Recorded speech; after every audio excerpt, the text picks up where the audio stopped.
그 월급에 잠이 와?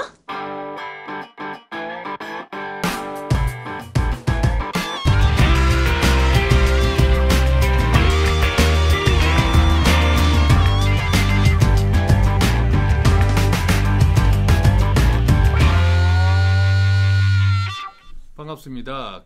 그 월급에도 잠이 오게 하려고 무지무지하게 애쓰고 있는 머니소리TV 꼰대 김광주입니다.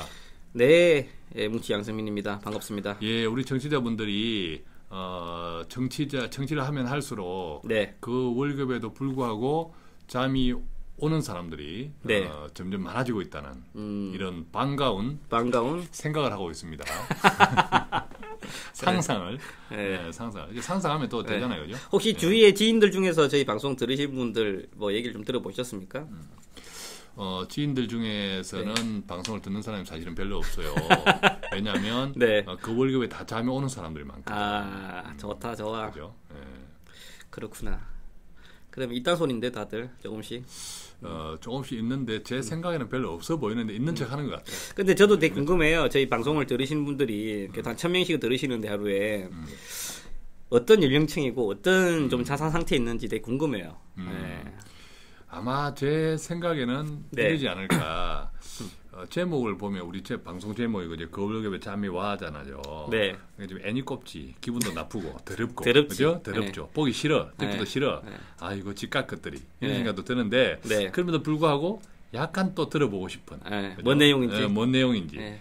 이 아들이, 아들이. 이놈들이 무슨 말을 하는 거지? 이놈들이 뭔 말하는지.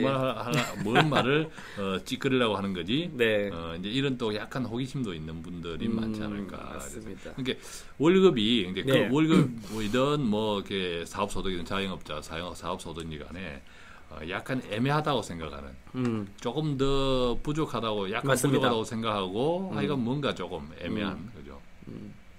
알겠습니다. 저희 이제 저희 홈페이지 머니스토리 TV 홈페이지 들어오시면 뭐 간략하게 뭐 메모 남길 수 있는 코너가 있으니까요. 이제 혹시라도 좀 저희 측에서 좀 다뤄줬으면 하는 주제 같은 게 있으시면 저희 쪽에 뭐 연락 남겨주시면 저희가 열심히 준비해서 방송할 수 있도록 하겠습니다. 네. 예. 자, 오늘 할 것은 우리가 첫 월급 후 지갑을 여는 방법인데요. 이것이 네. 꼭 뭐 이번 달부터 첫 월급이 아니더라도 네네. 보통 이제 직장에 소득 활동을 시작한 지 얼마 되시지 않는 분들, 그렇죠. 네. 않는 사회초년생들, 사회초년생들 조금 귀담아 들으시면 실질적으로 네. 도움이 되는 그런 내용들이 있을 것 같습니다. 네, 네, 알겠습니다. 자, 우리는 기자가 아닙니다. 네. 예, 그냥 책상에 앉아서 글 쓰는 사람도 아니고요. 네. 예, 그렇기 때문에 이렇게 우리가 같이 올려서 같이 공유하면서 이야기를 시작하는데 이 공유하는 이게 쓰여진 내용들보다 훨씬 그죠? 네. 현실적인 그런 이야기들을 리얼하게 네. 까 나갈 겁니다. 보시죠. 자, 그래서 어떻게 하라고 되어 있죠? 또 이제 이론적인 얘기 나옵니다. 첫 번째, 행복한 마음으로 계획하기. 행복한 좋죠. 마음으로 계획하기. 그래서 지출한 것부터 꼼꼼히 적어보는 것부터 시작한다. 예, 쉽게 말하면 예산 설립이죠. 예산 설립. 이게요, 사실은 네. 굉장히 중요한 거예요. 이게. 굉장히 중요하죠. 굉장히 중요한데 네. 우리가 돈을 이게 다음 시간에 한번 우리가 시간을 만들어서 할 이야기를 하려 하는데 네. 대부분의 사람들이 돈을 모으는데 먼저 관심이 있고 그렇죠. 돈을 쓰는 데는 별 관심이 없어요. 맞습니다. 근데 더 중요한 것은 사실은 돈을 잘 쓰는 데 관심을 많이 가져야 돼요. 맞습니다. 그죠? 네. 예, 돈을 사실은 이게 우리가 왜 내 통장에 빵꾸가 날까 하는 것은 결론적으로는 들어오는 돈보다 많이 쓰기 때문이거든요. 그렇죠. 자기가 이제 집안의 가장이지 않습니까? 그러면 CEO라고 한번 생각해 보십시오. 내가 김개똥이라면 김개똥이 나는 CEO다.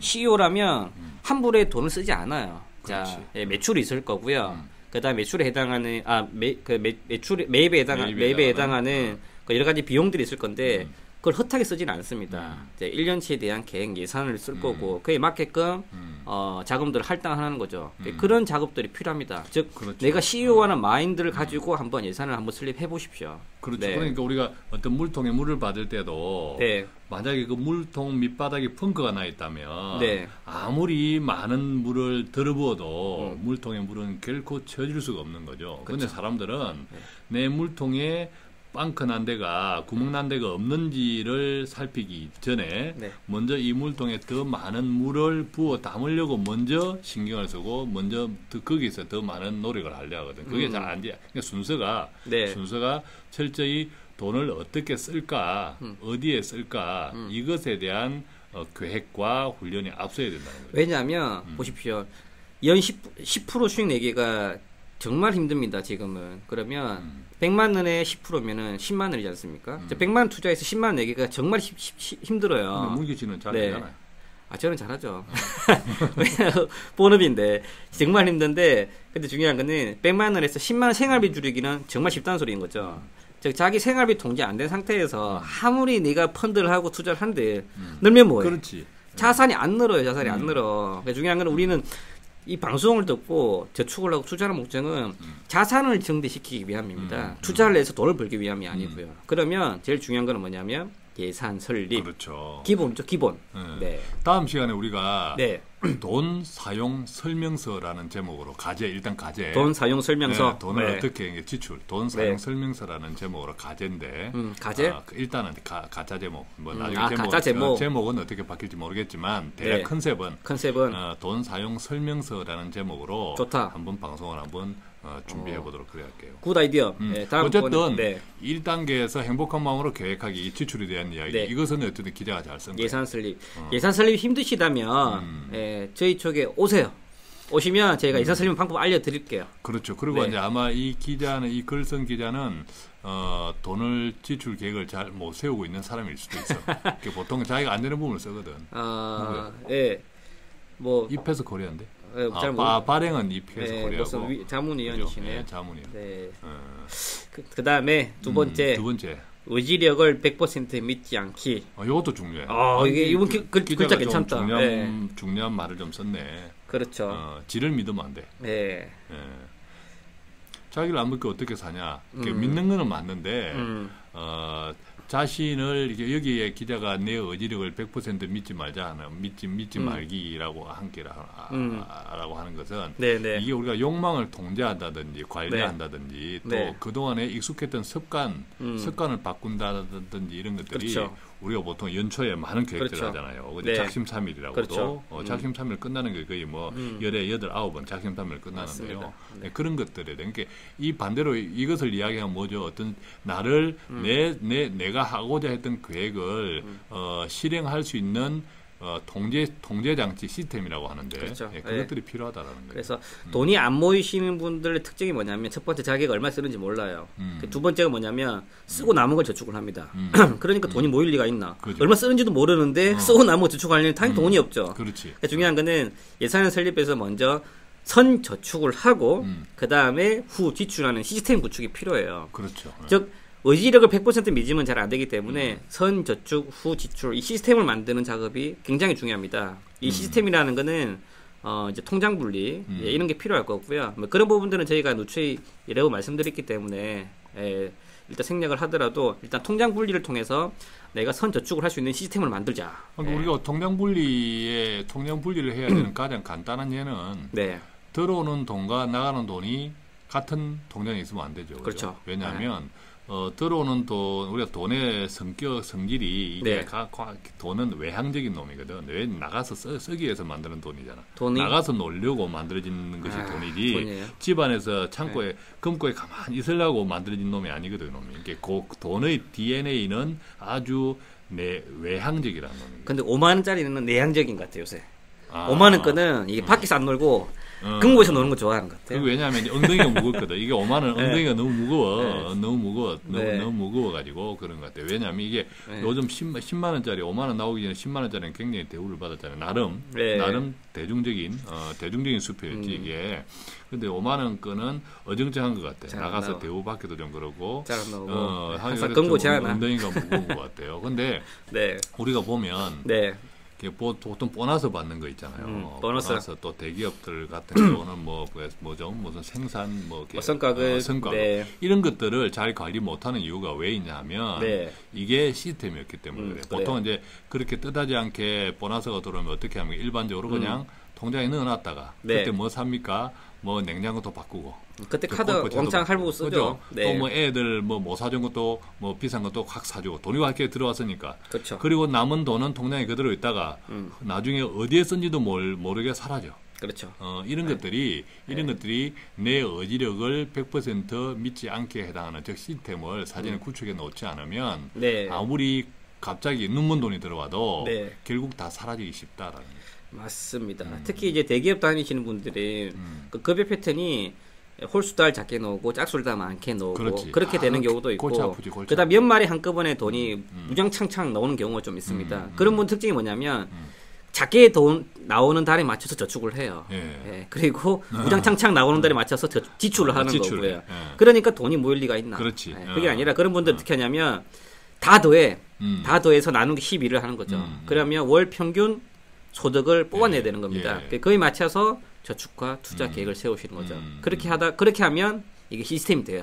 그렇죠. 네. 보통 이제 소비가 네. 소득과 습관적으로 연동되는 경우가 많기 때문에 소득이 불안정하고 불규칙적으로 들어오면 소비도 불규칙적으로 되는 경우가 그렇죠. 많죠. 그러다 보면 결국 돈 관리가 불규칙적으로 된다는 거죠. 네. 그죠? 예, 그런 것들을 네. 잘 시스템화해야 된다는 거죠. 세 번째는 뭐죠? 3단계 이제 위험 대비 보험은 최우선 순위를 정할 것. 네. 위험 대비 이모, 보험. 고모, 행님, 지인구 보험가입 권유한 사람이 너무 많아. 그렇죠. 네. 그러면 사회초년생들은 몰라. 이것도 해주고 저것도 해주고 하다 보면 이제 장난 아닌 거죠 보험료가. 자, 네. 보험에 대해서 우리가 분명한 기준을 가져야 되는데요. 제가 한 세 가지 정도를 정리해 보면 네, 사회초년생 위주로 좀 말씀해 주시죠. 사회초년생 위주로. 보험은 첫째 비용이라는 생각을 100%를 가져야 돼요. 그렇죠. 비용이다. 이리고 우리가 자동차 보험은 1년 만기가 돼도 돌려주는 데이 하나도 없잖아요. 그런데 왜 안 돌려주냐고 소송하는 사람도 없어. 네. 자동차 보험 비용이다라는 것이 철저히 인식되어 있는 거거든요. 그렇죠. 근데 그 자동차 보험조차도 내가 일부 돌려받으려면 간단하게 보험료 더 내면 돼. 네. 예, 근데 보험료 더 내고 낸 것만큼 1년에 돌려받으려고 하는 어리석은 사람은 없는 거죠. 그렇죠. 그래서 어쨌든 이게 비용, 이게 보험은 보통 뭐 1년짜리가 없잖아요. 내는 네. 돈이 보통 10년 나, 미십년 나. 그럼 장기적으로 내려면 싼 게 좋아요. 싼 게 좋고 부담이 적은 게 철저하게 저축이 아니라 비용 구조, 우리를 소멸성이라고 많이 표현하죠. 네, 비용 구조로 가져가는 것이 가장 좋다, 그죠? 네. 예, 오늘 한 가지만 합시다. 세 가지 하려니까 너무 길어질 것 같아서 이것만 기억해도 그죠? 큰 기준이 되겠습니다. 알겠습니다. 네 번째, 우선은 단기 자금 마련에 집중하자. 자, 사회초년생들은 모든 금융권의 타겟입니다. 왜냐하면 항상 백지 상태거든요. 백지 상태 걸릴 게 너무 많아. 이것저것 다 금융권이 다 할 수 있다는 소리죠. 통장도 가입시키고 보험도 가입시키고 카드도 가입시키고 그렇게 하다 보니까 주위에 무수히 많은 마케팅이 들어오고 지인들이 찾아옵니다. 근데 그런 분들의 대표적인 성향이 뭐냐면 장기 상품들을 많이 권합니다. 특히 비과세, 복리상품, 장기적으로 목돈을 마련해야 되지 않냐. 이래서 저축성 보험들을 많이 권하는데 그렇게 하지 말자 이거죠. 네. 어떤 식으로 하는 게 좋습니까, 군대 씨? 여기는 이제 이 기자가 글 쓰니까 경험을 아무래도 현실 경험이 우리만큼 없으니까 그 부분을 안 써놨는데 이렇게 여기에 적지 않은 것 중에 숨어 있는 것, 이 기자가 잘 모르는 것 제가 하나 알려드리면 사회초년생들은요 돈을 모으는 습관을 형성하는 게 가장 중요해요. 습관. 이게 어떤 수익률이 높다 낮다 그걸 떠나서 그렇죠. 저는 이제 적금도 하나 추천하고 싶은 게 그런 겁니다. 내가 계획대로 어떤 저축을 해서 그 완주하는 거 제가 완주를 자주 표현하는데 3년짜리 적금 요즘 뭐 3년짜리 적금이 많이 없죠. 그렇죠. 금리 자체가 다 변동금리니까 어쨌든 그게 1년이든 2년이든 3년이든 중요하지 않고 내가 무언가를 계획적으로 저축을 해서 그거를 끝을 보는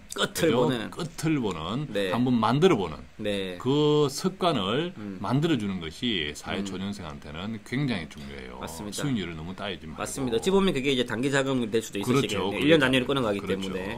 그다음에 이제 우리 이제 또 뭉치 씨가 당연히 이야기하겠지만 이 표에 나와 있는 이런 것들이 과연 얼마나 이 사회초년생들한테 특히 효과가 있을지에 대해서는 우리 뭉치 씨가 한마디. 뭐 정리는 잘 해주셨는데요.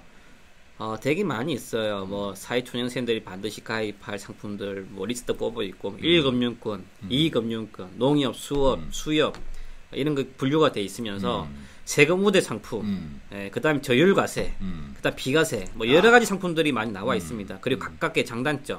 이 기자는 사회초년생들이 한 입사하자마자 한 억대 연봉을 받는 줄 아시는 거예요. 맞아요. 그죠?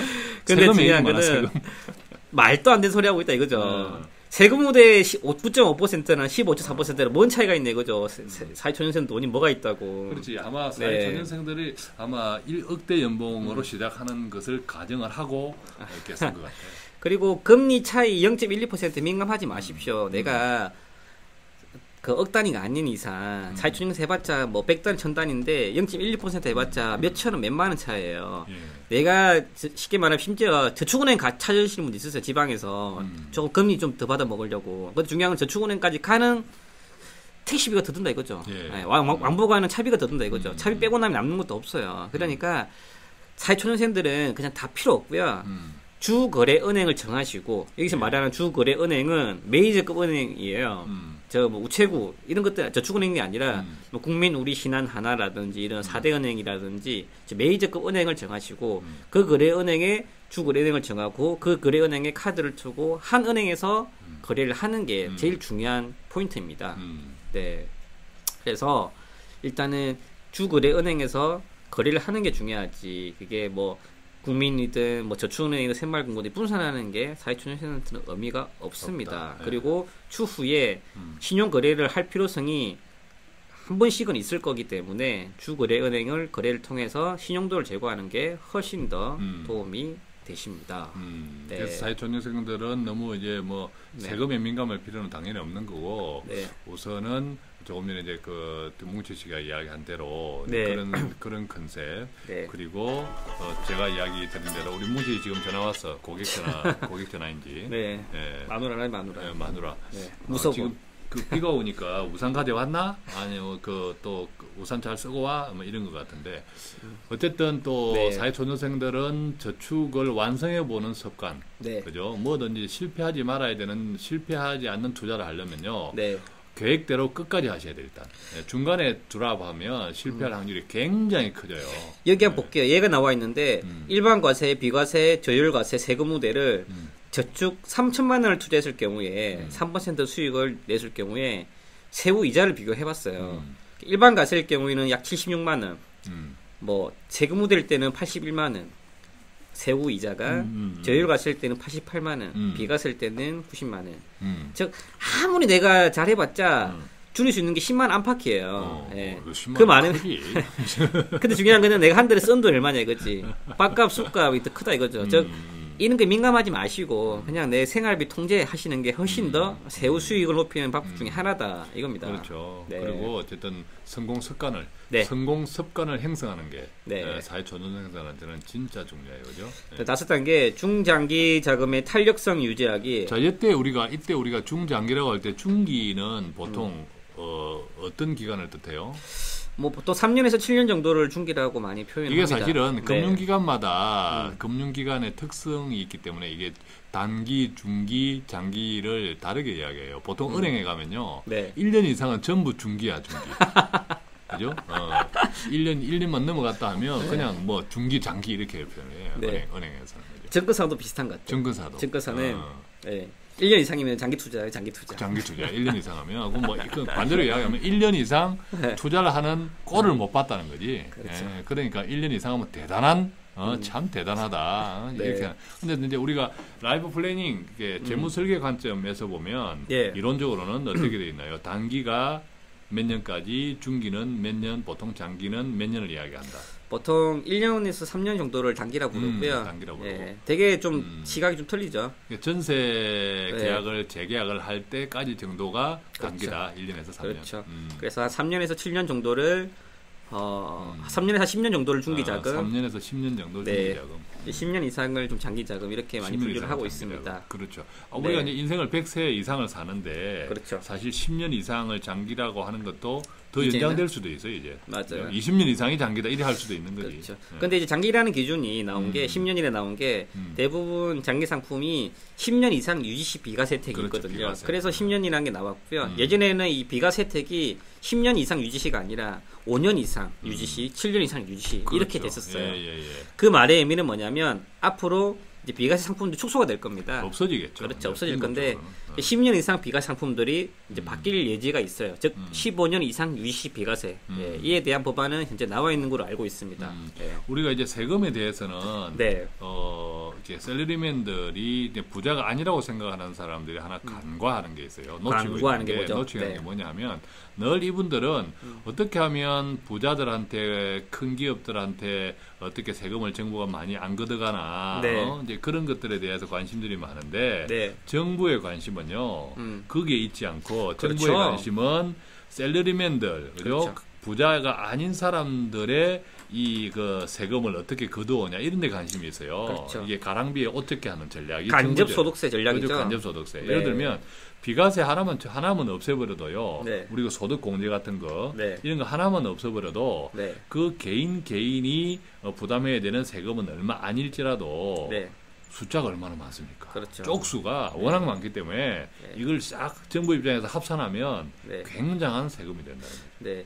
그리고 이제 지금 현재로서는 금융소득, 즉 이자나 배당 소득에 대해서는 15.4% 소득세를 떼게 되어 있습니다. 근데 이것도 올라갈 것 같아요. 그렇죠.